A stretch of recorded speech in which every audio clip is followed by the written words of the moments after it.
My name is Kurt Schmoke. I'm the General Counsel at Howard University, and it's my pleasure to welcome you here this morning. First of all, I want to acknowledge and thank Dean Barron Harvey, the Dean of the Howard University School of Business, for allowing us to use the auditorium for this occasion. I want to thank the students, administrators, the faculty members who are here, and all of our guests. I explained to Senator Paul that students are very busy and that many have classes around noontime, so I'm going to just give the short version of his bio, leaving it to you to go to the website of his office. But it is really our pleasure to have Senator Rand Paul here today. As you know, he is the junior senator from Kentucky. He was elected in 2010. As many of you know, he has staked his career, been an outspoken champion for changes focused primarily on constitutional liberties and fiscal responsibility. He's a member of a number of Senate committees dealing with foreign relations, health and education and labor, Homeland Security and Government Affairs, and also small business. Senator Paul, for many do not recall, is also a physician. He is an ophthalmologist. He's married. He's got 3 sons. And by way of education background, he's a graduate of Baylor University and Duke Medical School. So at this time, it's my pleasure to introduce the junior senator from Kentucky, Senator Rand Paul.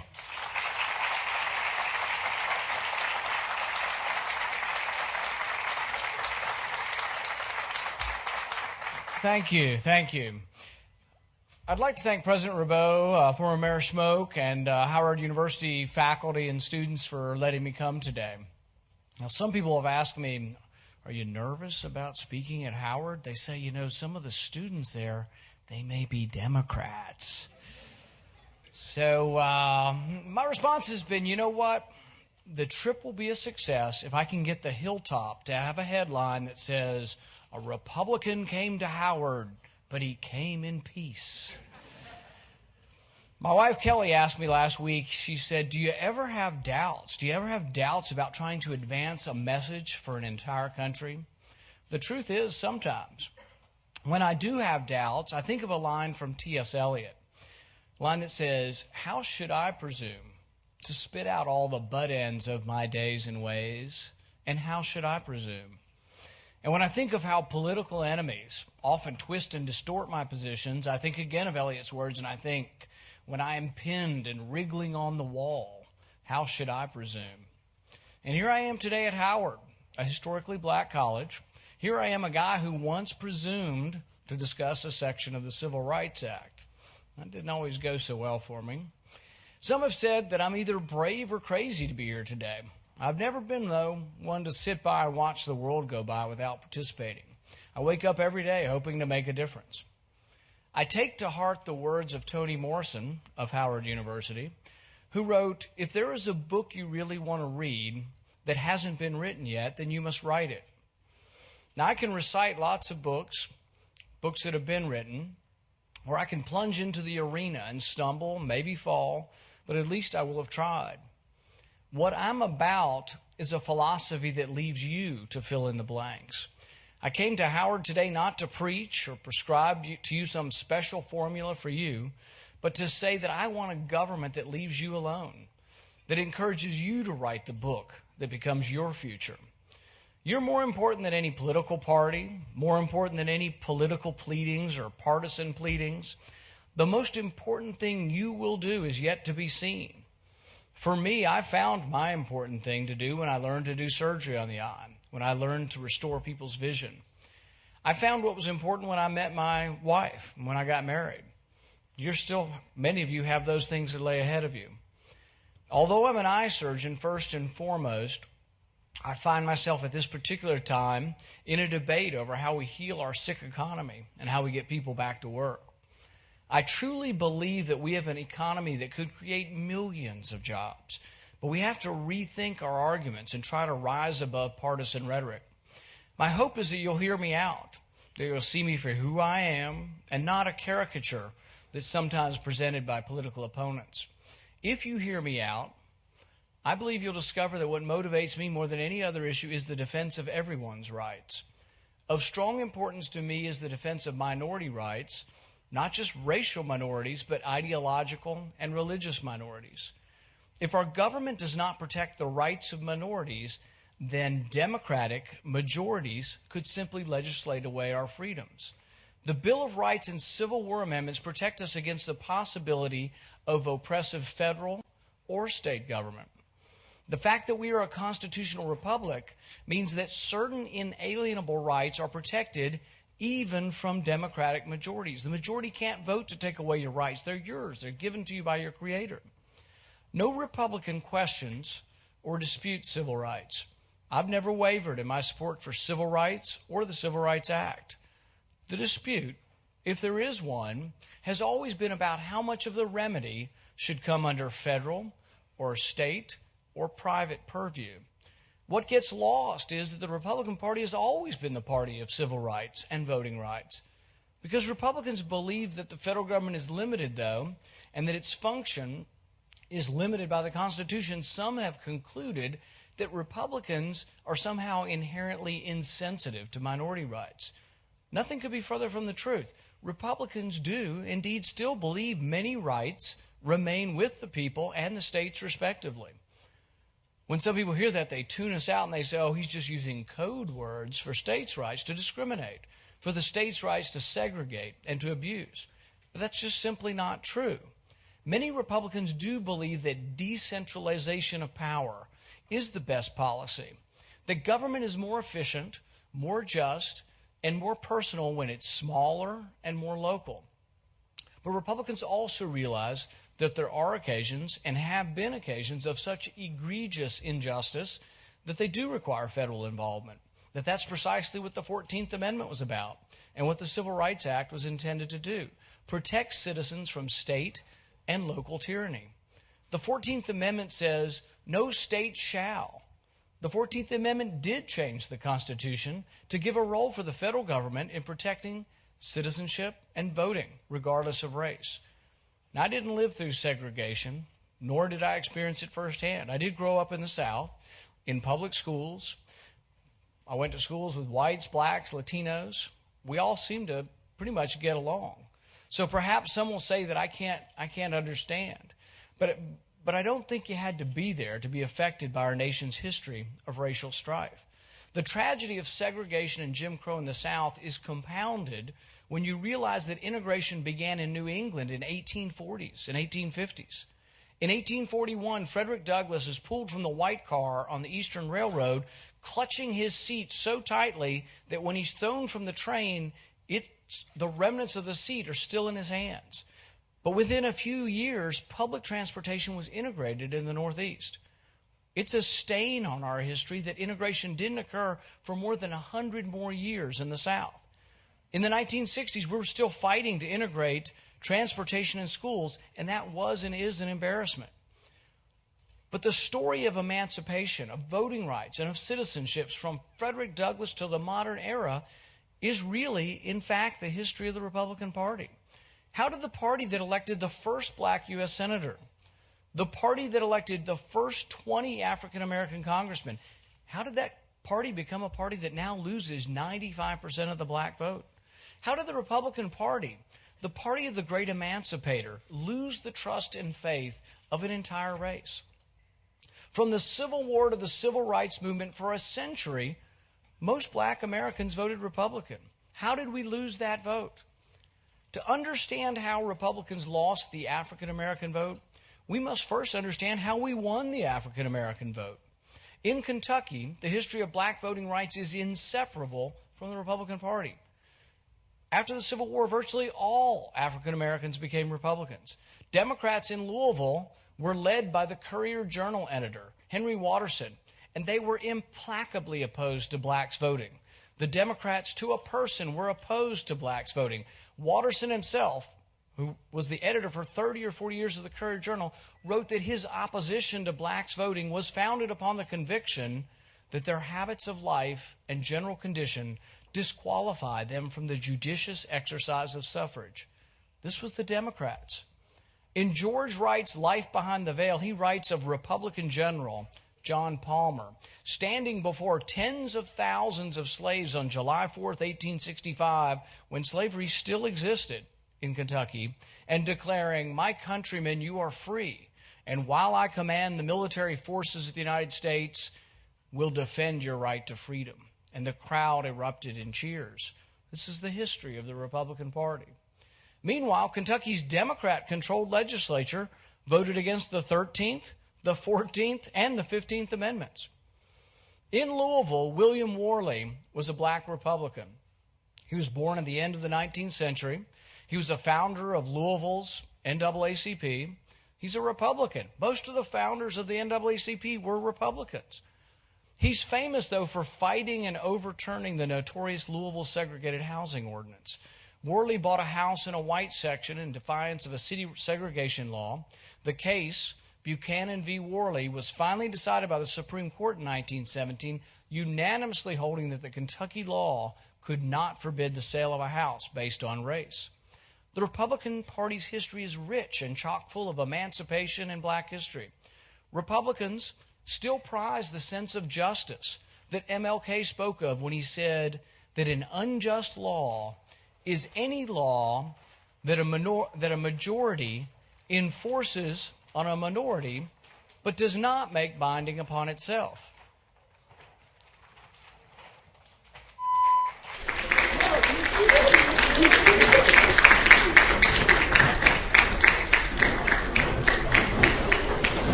You know, I wasn't sure if my speech would be entertaining, but now you've had some entertainment.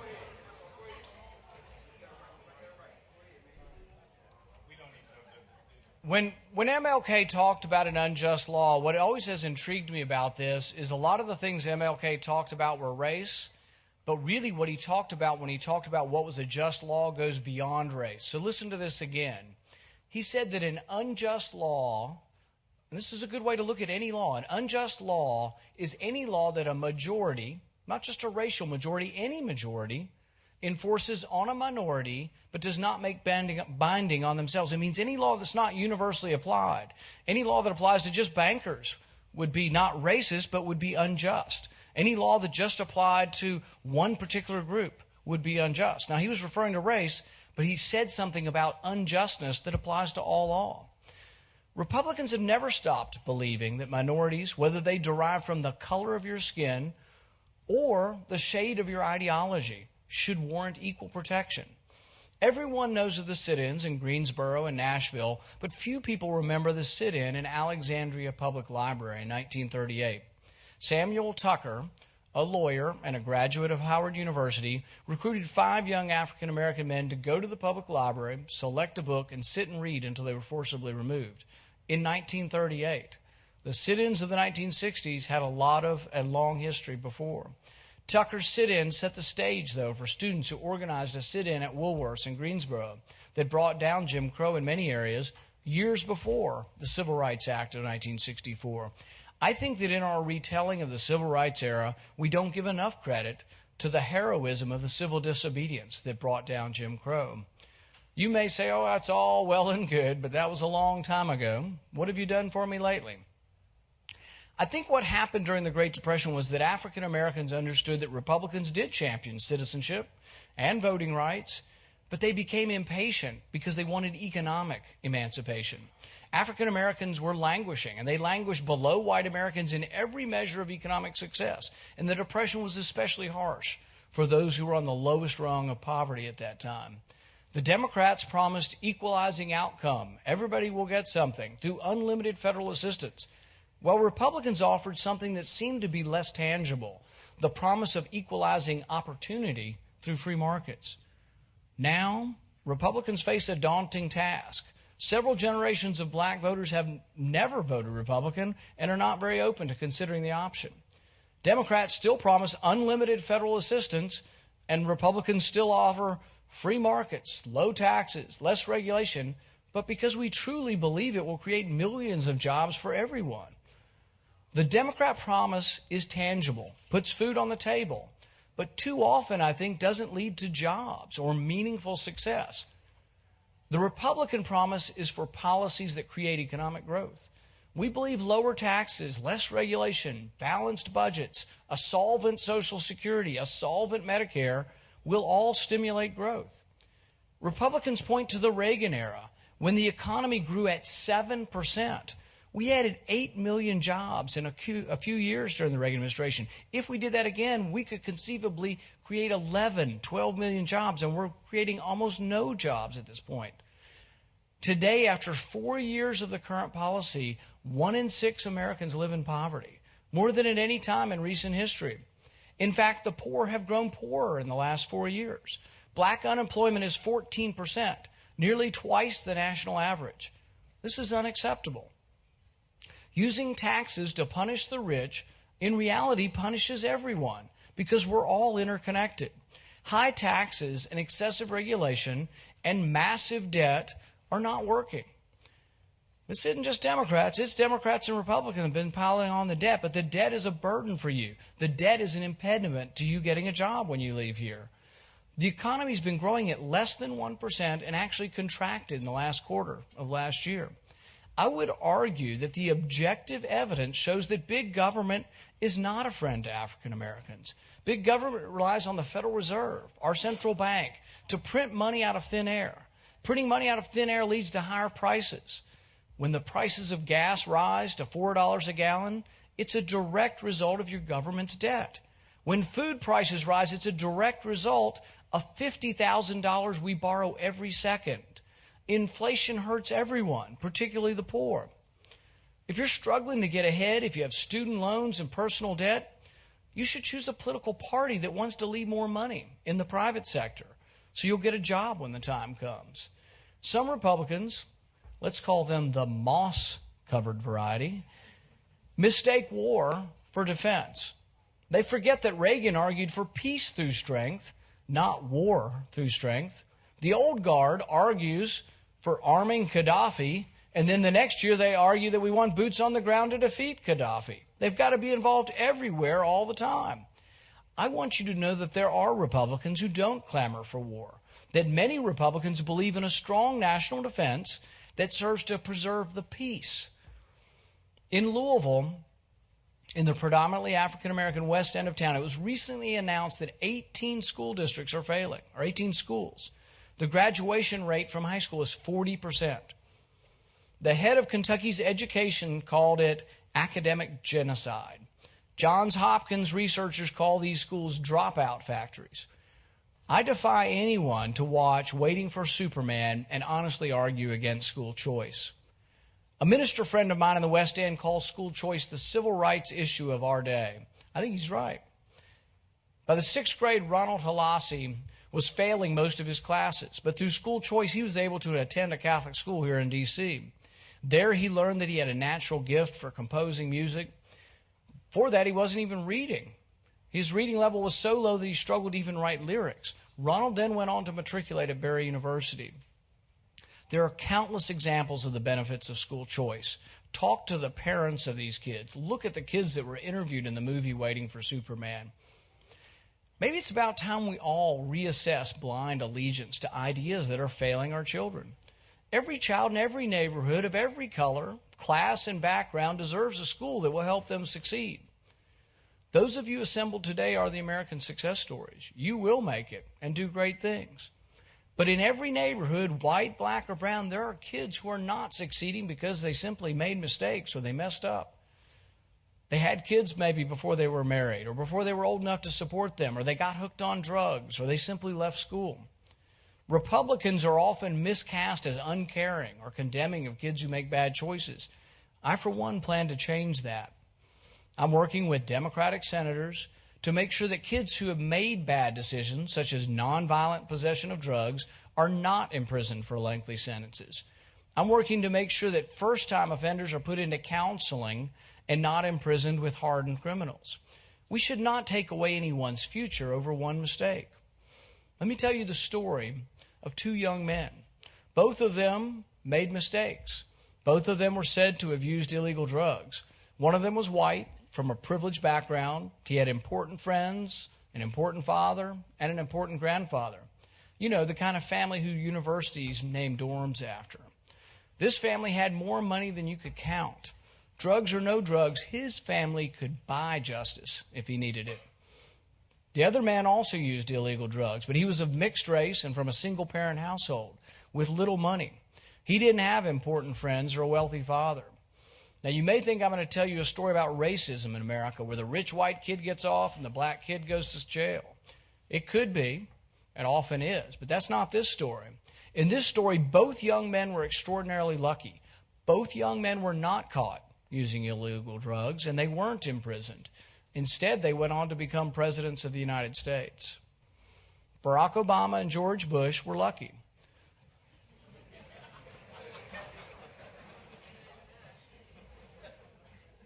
The law could have put both of them away for their entire young adulthood. Neither one of them would have been employable, much less president. Some argue with evidence that our drug laws are biased, that they are the new Jim Crow. But to simply be against them for that reason misses a larger point. They are unfair to everyone, white, black, brown, largely because of this idea that one size fits all, this idea that federal sentences should have no discretion. Our federal mandatory minimum sentences are simply heavy-handed and arbitrary. They can affect anyone at any time, though they disproportionately affect those without the means to fight them. We should stand and loudly proclaim, enough's enough. We should not have laws that ruin the lives of young men and women who have committed no violence. That's why I've introduced a bill to repeal mandatory minimum sentences.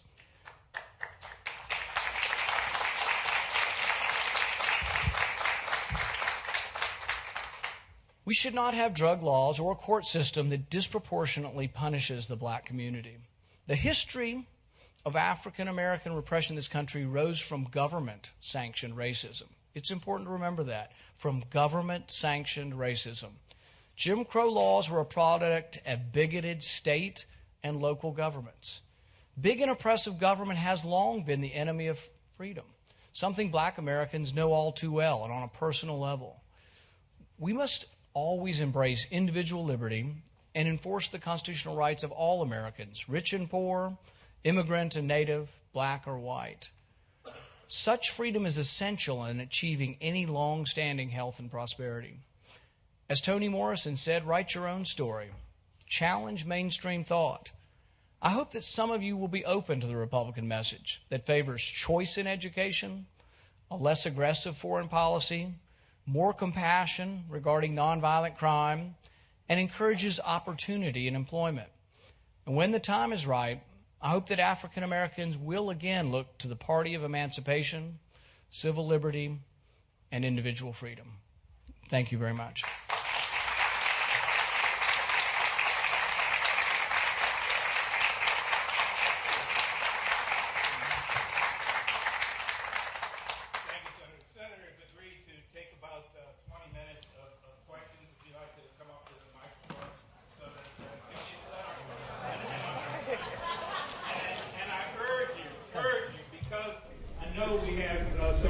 That are going to have to leave. First of all, let our students speak, and please question, not speak. Thank you. Yes, ma'am. Oh, you got it? Okay. Yes, sir. And then we'll go over here. Thank you, Senator Paul. If you'll tell me your name and where you're from. My name is Joshua Mathis. I'm actually a student at American University. Okay. And thank you for coming out. During your speech, you mentioned that you have support. That you want a government that leaves you alone. And you've been one of the fiercest opponents of federal interference with local autonomy and local rights. So how can you justify killing last year's D.C. budget autonomy bill and also interfering with the local legislation of our locally elected government? Good question. First of all, when partisans discuss an issue, sometimes you only hear one side. So I'll tell you the other side of this. I didn't kill any D.C. autonomy bill. They could have had a vote at any point in time. I have no power to stop any legislation. I'm in the minority, and I put on amendments that they did not want to vote on. So they perceived that as killing the bill, but my intention was to get votes on some amendments. And they have the majority. The Democrat majority could have easily voted mine down, but they didn't choose to vote on them. So it's kind of interesting. Like right now we're having this gun debate, and they say, oh, I'm preventing the debate from happening. I'm not preventing any debate from happening. They just have to agree to vote and to move forward. They chose not to vote. On D.C. autonomy, I'm of two minds. Do I think maybe D.C. could have more autonomy? Maybe. But I also know that the Constitution put D.C. under Congress's purview, and that we give D.C. money from the rest of the country, from the tax receipts. So I think that oversight on the money that we spend, it is incumbent. It's a responsibility of the Constitution and a budgetary responsibility that we have oversight on the money that we spend from the U.S. Treasury in D.C. So I think it is a tough road to walk, but I'm willing to look at budgetary authority and see if we can come to a resolution. Good afternoon, sir. Good afternoon. My name is Julian Lewis. I'm a senior political science major from Memphis, Tennessee. And I would just like to thank you for coming to Howard University and speaking with us. My question is, well, first of all, I'm a former White House intern for President Obama. And I would just like to say that the president is doing an excellent job. Just y'all have no idea. I'm being very sincere. I'm also a national field organizer for 1911 United. It's one of the only African-American super PACs for President Obama in the entire country. We helped raise over $80,000 for him. You said that the Republican Party is a big proponent of voting rights. And I have been traveling along with members of my organization all over the country, across 30 states, registering African Americans to vote at a higher rate in 2012 than in 2008, because the Republican Party has been using their state legislators and their governments to prevent African Americans from voting because they didn't want to elect President Obama. So I'm asking you, how can we believe what you're saying in regards to voting rights when we honestly feel, based on our intellectual ability to gauge whether you can connect with us or not? How can you say that to us?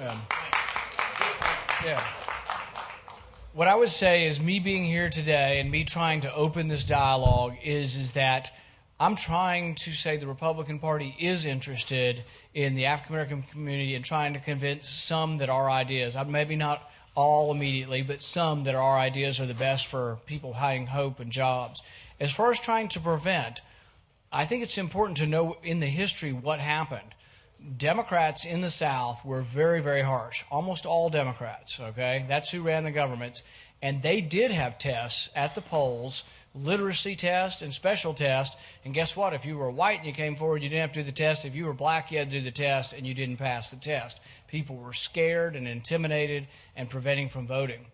I think if you liken using a driver's license to literacy tests, you demean the horror of what happened in the 40s and 50s, maybe probably from 1910 all the way through 1960s in the South. It was horrific. Nobody is in favor of that. No Republican is in favor of that. But showing your driver's license to have an honest election, I think, is not unreasonable. And I think that's the main thing Republicans have been for. Thank you, Senator, for coming. We really appreciate it. My name is Emmanuel Lewis. I'm a junior health sciences major here at Howard University and a member of the Howard University Royal Court. And my question is, I believe that we must first define which Republican Party. And this is what I want to ask you. Are we discussing Republican Party before 19th century Republican Party, Abraham Lincoln Republican Party, or are we discussing post-1968 Republican Party, Richard Nixon, Ronald Reagan? And my question for you is, which one do you identify with? Right.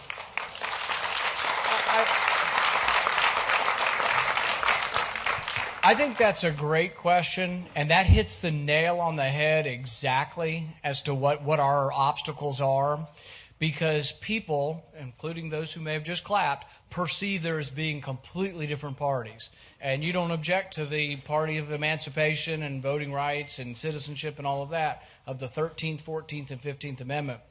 The argument that I'm trying to make is we haven't changed. We don't talk about it.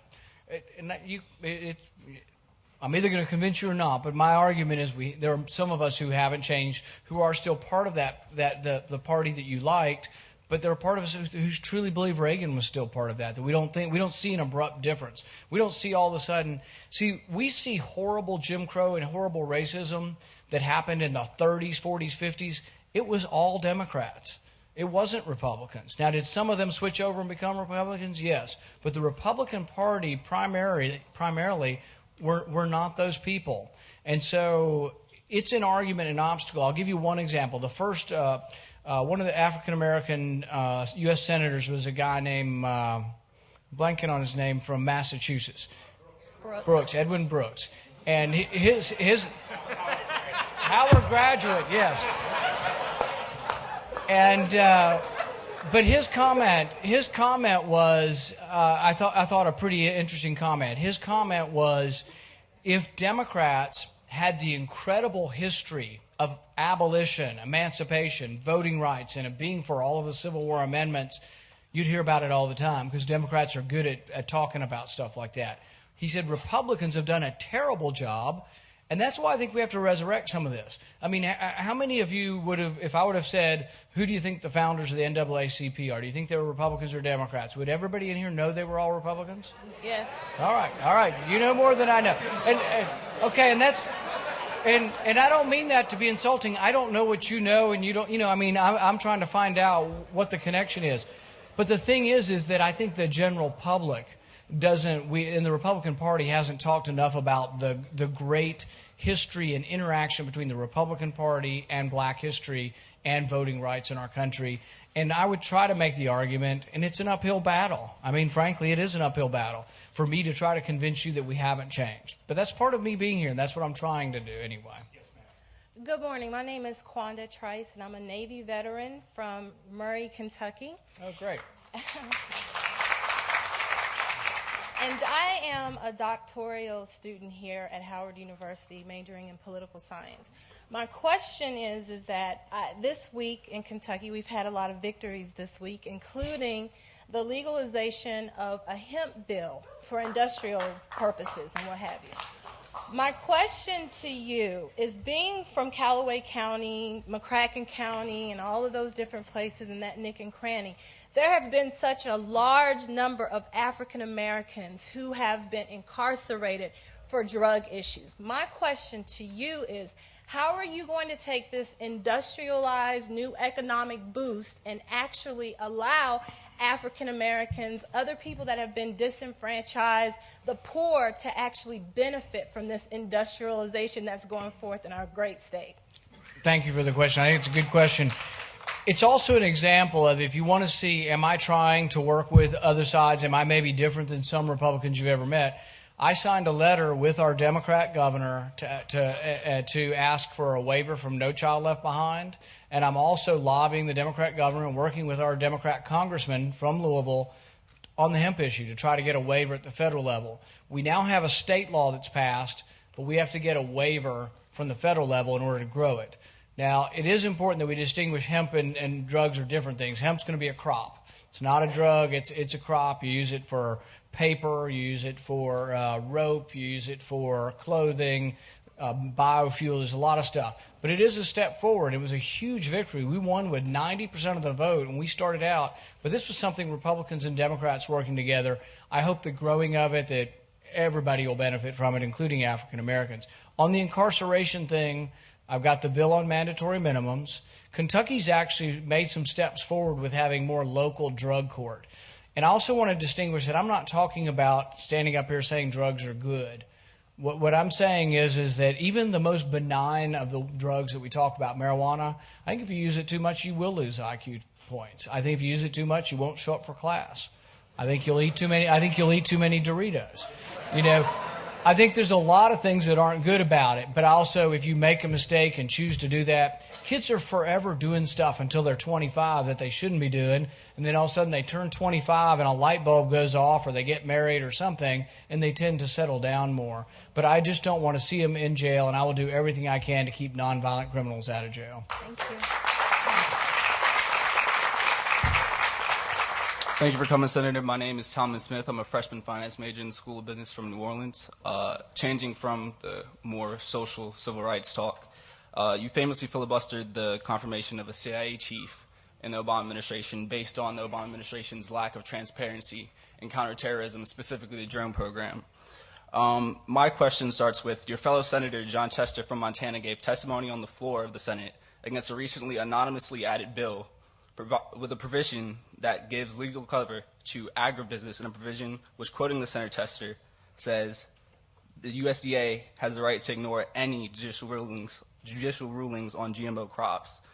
Those in your ideological party, the Tea Party, have spoken out vehemently against it. And did you have any knowledge of the provision on the floor and the floor testimony of Jon Tester from Montana? And if you did, why did it not deserve the filibuster the CIA confirmation did, or your proposed filibuster of any gun legislation? Okay. Help me understand a little bit again, just in your own words again. This was about it was about GMO, the genetically modified corn and things like that. It's been commonly called the Monsanto Protection Act. Okay. But explain to me again exactly what we had a lot of votes recently, and I'm not sure I know the details real well of this. Senator Jon Tester, Democrat from Montana, was on the Senate floor, and he pointed out a provision in a recent appropriations bill, I believe it was, having to do a lot with agriculture, and in it there was a provision that basically, in his words, tells the USDA to ignore any judicial rulings or possible judicial rulings on GMO foods, which in a sense could give legal cover, legal immunity to agribusiness, like companies like Monsanto. And I can't remember if we actually had a vote on this or not. Did it pass by voice vote? Yes, it was passed and signed by President Obama. By voice vote. I think that I'm against giving immunity to big corporations in general. Okay? I think, for example, and this is a different subject but may be related, is that when we give immunity, like for Google, to turn over your records of what you search on your computer, I think that's a mistake, because then they're going to violate your contract. The same with Monsanto or any company.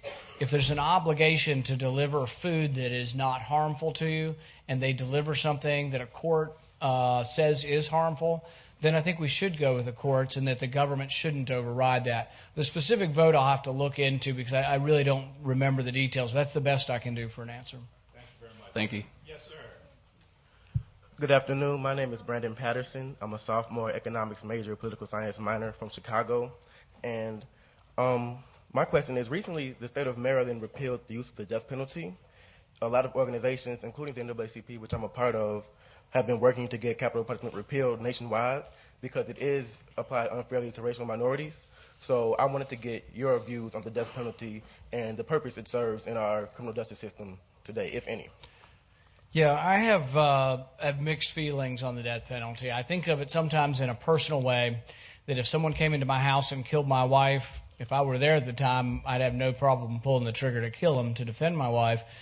Also, a week or two later, I just don't know if I'm a forgiving enough person. I'd be probably for executing. I mean, just that's my emotion coming out. But I also realize that the court system's made mistakes, and even while I'm a big, huge fan of our court system, of having a trial by jury and having a judge and having all those things, still there are evidence, and some of it comes from Illinois on rape, where some rape cases involving murder also, it was proven time after time that they were making mistakes, that the courts were making mistakes. So I do have some reservations, and I'm not sure I know exactly what the answer is. I do think that most penalties for crime should be done at the state level, not the federal level. So I'm not a big fan of federal death sentences for anything other than maybe treason. Yes, sir. Hello, Senator. Thank you very much for coming. My name is Darian Unger. I'm a professor here in the School of Business. I thank you for coming, despite the fact that you have spoken out against the Civil Rights Act, against the Voting Rights Act, and you've done it as a champion of individual liberties and states' rights. And so I wonder, aside from the moral reasons not to discriminate, of which there are many, when is it okay legally to discriminate, according to you? Well, I think it's a mischaracterization of my position, mischaracterization. I've never been against the Civil Rights Act, ever. And I still continue to be for the Civil Rights Act as well as enforcement of the 14th Amendment. Well, I mean, there was a long interview that had a long extended conversation about the ramifications beyond race, and I have been concerned about the ramifications of certain portions of the Civil Rights Act beyond race, as they are now being applied to smoking, menus, listing calories and things on menus, and guns.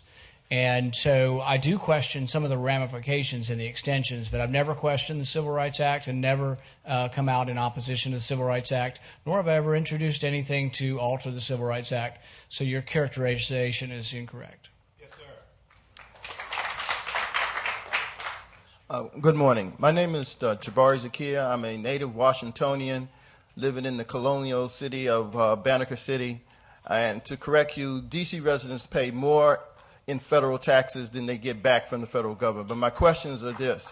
The 14th Amendment was passed to protect those enslaved Africans coming out of slavery and not corporations. Do you believe that corporations are people that have the same protections as natural citizens without any of the negativities of natural citizens? And my second question is that the Constitution requires that Congress declare war. The power to declare war is in the Congress' hand.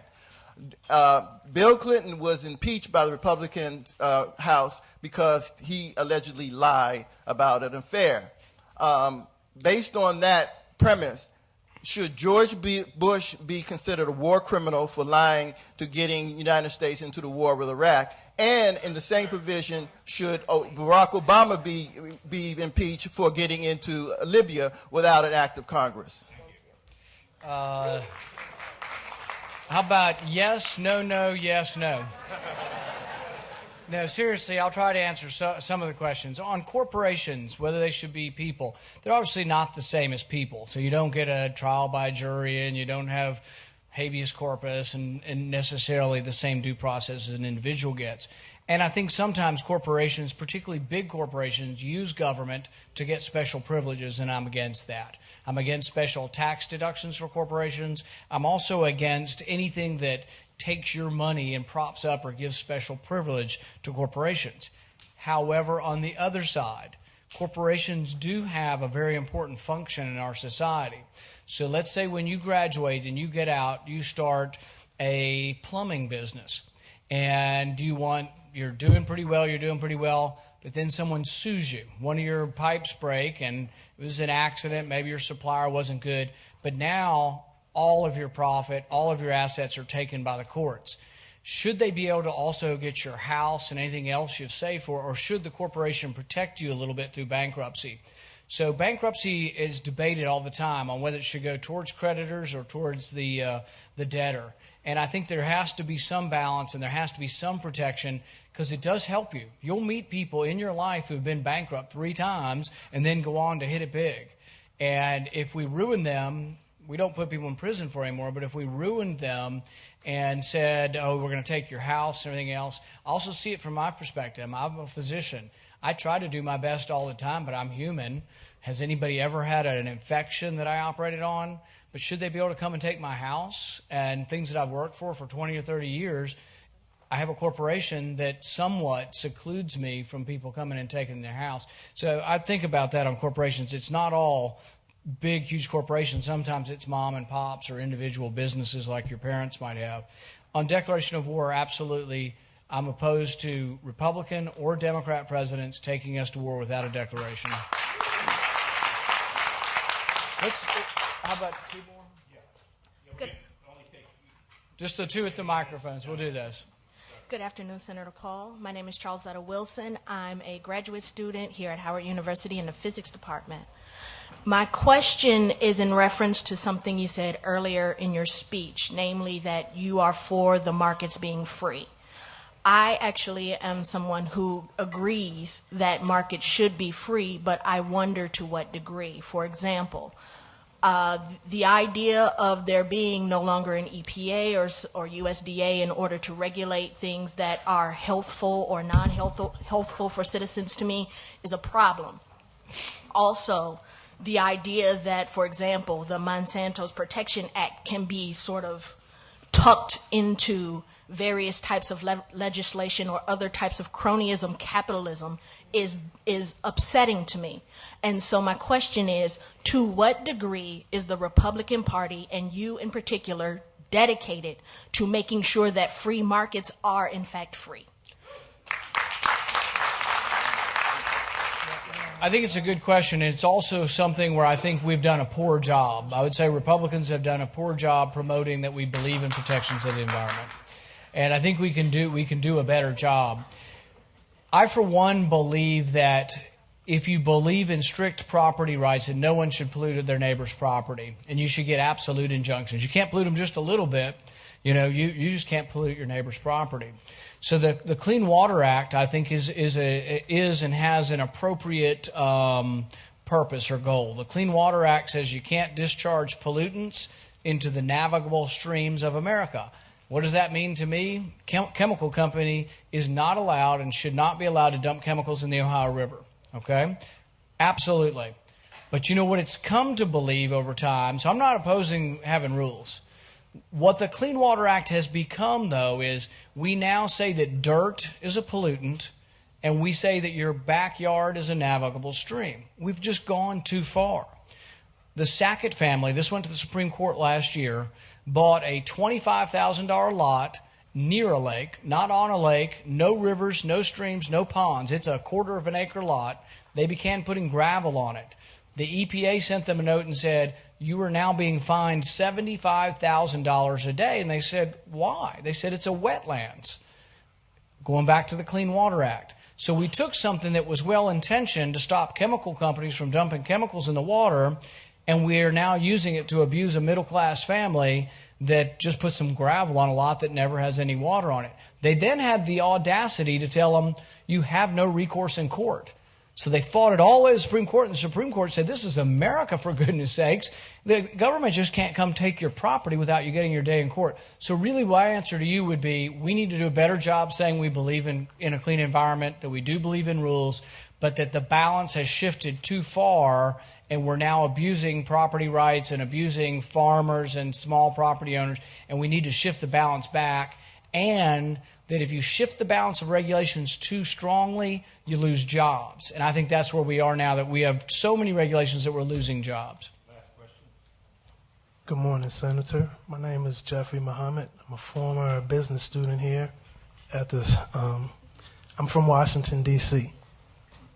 How are you, sir? Very good. Is that the question?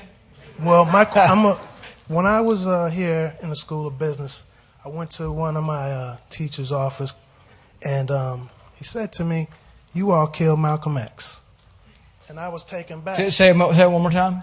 He said that we killed Malcolm X. Malcolm X? Yes. So who's we? Basically, I'm Jeffrey Muhammad. I'm of the Nation of Islam. No, but you're saying your teacher said that we killed. Who's well, here's my point, sir. Would you agree to open the files to who killed Malcolm X? And what's your position on Minister Louis Farrakhan's request? Can I ask some patience, please?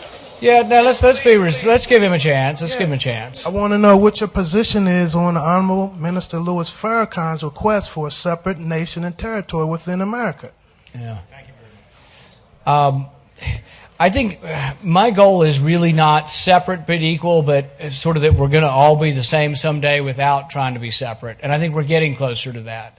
And so I don't really want to see separation so much. What I would say, though, with regard to, and I can't claim that I'm an expert on Malcolm X. I, know a little bit. I would say that there were some things, and even from Louis Farrakhan, that has been said, and probably a lot of things I don't agree with, but there are some things that are talking about empowerment, being a good person, taking it upon yourself to be a good citizen in your community, that probably Malcolm X and Louis Farrakhan are in favor of, that I would agree to. I don't like the idea of separation. I think we should be moving towards more that we're not that different, or really shouldn't be different at all under the law. Senator, I think this young man stood a long time. All right, we'll do one more. It's got to be an easy question, though. No problem. Good afternoon, Senator. My name is Keenan Glover. I'm an Administration of Justice major from Rochester, New York. Okay. A freshman as well. You say you want to provide a government that leaves us alone. Quite frankly, I don't want that. I want a government that is going to help me. I want a government that will help me fund my college education. I want a government that won't define me by my fast food nor by my family's income. I'm a dollar sign with a heartbeat in this nation. This society is mirrored image of Capitol Hill. Do you, Senator Rand Paul, have a formulated solution to come up with new American values so that the citizens of this nation have a worth of more than dead presidents and Ben Franklin? I think what I would say when we go back to that I want a government that leaves you alone, the main reason I say that, and we can disagree, but probably we're going to end up disagreeing. But what I would say is that the reason I say leaves me alone is the gentleman just stood up and people gave him a hard time, and probably most people here are not followers of Louis Farrakhan. But in America, you can live and be a follower of Louis Farrakhan if we leave you alone, and we ought to. And so we don't have to all agree on every issue. So, I think there are a lot of issues where we are all going to not agree on. But if we have a government that doesn't get involved in every issue, a government that kind of leaves you alone, doesn't mean no government, doesn't mean government's not involved in education. For example, one of the things I often say is, it's not that I believe in no government. I believe in a government that spends what comes in. And that's not that unreasonable. We bring in $2.6 trillion a year in money, but we're spending $3.8 trillion. So even though I think your education is important and maybe you have a student loan from the government, I'm not for borrowing it from China. I'm for figuring out how we get it out of the $2.6 trillion that comes in every year, because I think if we borrow it from China, we're going to give you a student loan, you're going to graduate from Howard, and you're going to have $60,000 in debt, and then you got no job. Because we borrowed so much money from China that we're ruining the economy. So it is beyond, we have to think beyond sometimes the immediate effects of, yeah, I want my student loan. And I'm not saying I'm against the student loans. I'm saying we have to be careful that if we give everybody in the country unlimited student loans and everybody goes to college, and then the country becomes so indebted that there are no jobs, have we done you a service? So everything it's a balancing act of trying to figure it out. And you and I may not completely agree, but I think leave me alone is a good mantra for government, because government has to be involved in certain things, but there are many things we can leave government out of. Please join me in thank you. Senator Paul.